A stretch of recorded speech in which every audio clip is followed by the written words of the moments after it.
Okay, I want to know people's thoughts.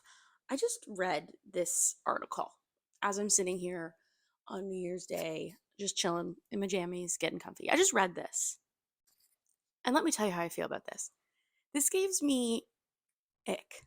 And it's not that I'm judging the people that are doing this. I get it. I get it. It's like a financial thing. You want to have the wedding of your dreams. You want it all, paid for, all this stuff. But what doesn't sit right with me is that if you can't afford to have this wedding or at the level that you want it with like the lavish flowers and stuff like that, don't have the wedding. If being married is so important, go to City Hall, get married, and then throw a really big party in a couple years when it's like your big anniversary and you can afford it and you can go balls to the wall all out. A few years ago, I got married. My wedding was pretty epic. Not because we had like, flower arches and beautiful flowers everywhere and like candles and bands. No, that's not why. Our wedding was epic, in my opinion, because there was good food, good music, and just love in the room. And that's what a wedding is at the end of the day. I know a lot of people are like, this is my, one day, the day. But trust me, all people are going to really remember about your wedding is the food, the music, and the good time they had. And you guys, being in love and showing that love and everyone showing up for each other for that love. That is what people are going to remember. No one's going to remember the charger plates. No one's going to remember the special cutlery. No one's going to remember your centerpieces. Again, all things that I kind of went very cheap on because I knew that what meant more to us was food, music, and a good time. Trust me when I say this, and I know it's really hard to listen to, especially because you're like, but it's my wedding. Like, who are you to say? I get it. But if you're in a situation where you have money right now and it's either to go buy a home or for a wedding, and like those are your two options, I'm literally telling you do a tiny wedding and buy the home because in the long run, that is going to help you. That big day can happen later on. Trust me, it can. You can throw the biggest party you want, renew your vows whenever you want when you like come into the money. But you need to set yourself up first. And if it's true love, the big party can wait. All you really need to do is get married if that's something that you really want.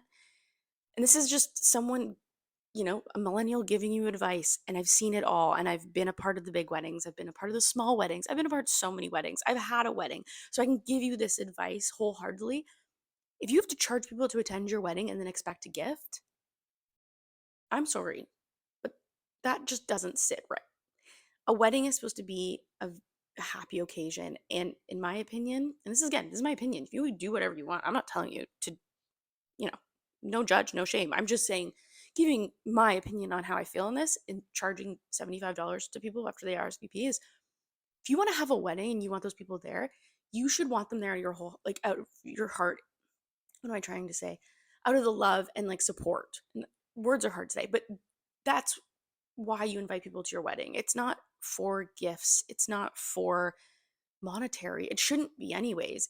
It should be just a day to celebrate your love with the people you love the most around you because it is the most epic feeling when you can do that. I'm telling you right now, it is the most epic feeling when you can just throw a party with your family and friends and have a good time and just have some good food and good music and not worry about, you know, are my shoes, fancy enough?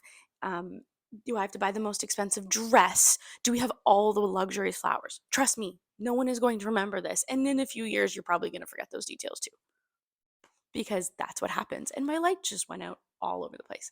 But, anyways, um, this whole charging people to attend your wedding is not sitting right with me. And if I can give any advice out there, because this is how I feel about it, is if you want to get married. Go to City Hall, do a small dinner, and then later on, do the big party. If you have a choice between putting the money down on a house, on your home, or a big fancy wedding, do the home. The fancy party can happen later. Getting married is about the two of you and wanting those people in your life just to celebrate with you. It shouldn't be about monetary. It shouldn't be about all that. It should truly just be about you two wanting to be partners in life for the rest of your life. Trust me on that, because in a few years, you're going to forget those details. And you're also going to look back and be like, huh, maybe we didn't need to do that or this. But you know what I do remember? My mom dancing up on everyone and the delicious butternut squash soup as the appetizer that everyone still talks about, and one of my friends learned the recipe too because he loved it so much. Those are the moments that count. And if you do want to have the wedding and all these other things, now I'm rambling, but you're like, I need a photographer, I need a videographer. Guess what?